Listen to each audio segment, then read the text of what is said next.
Alam niyo po ba, kids, na isa sa mga pinakamahalagang kayamanan na ginigera at ninakaw mismo ni Genghis Khan ay uod.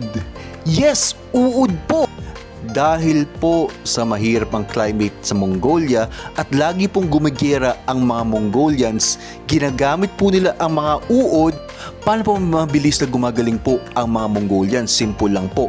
Ang mga uod po ay kinakain po niya ang mga dead tissues or mga patay na po na mga laman. Maganda po yan kasi po mabilis po nagagaling po ang ating sugat. At the same time, ang mga maludumi po ng mga laman, sugat po, ay nililinis po niya. At the same time, kinikip po niya ang mga healthy na tissue na okay. Ang tawag po sa ganitong method ay debridement therapy.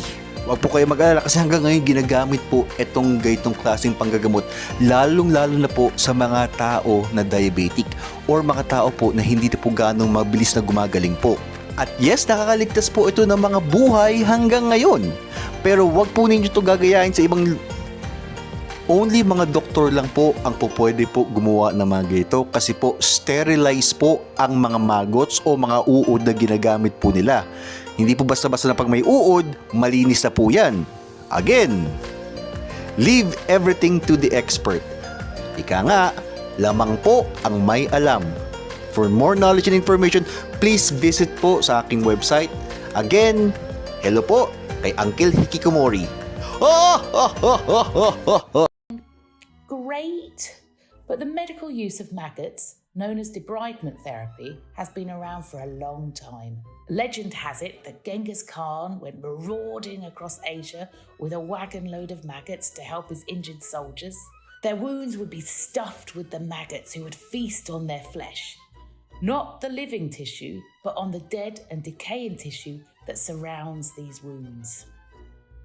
Fascinatingly, Mr. Khan and his armies are thought to have known that there are maggots that not only feed on their necrotic flesh, but also maintain a clean wound after they have munched off the infected tissue.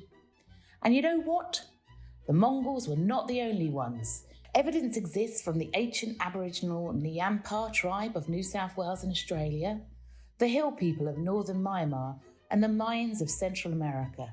The removal of festering flesh was a global phenomenon.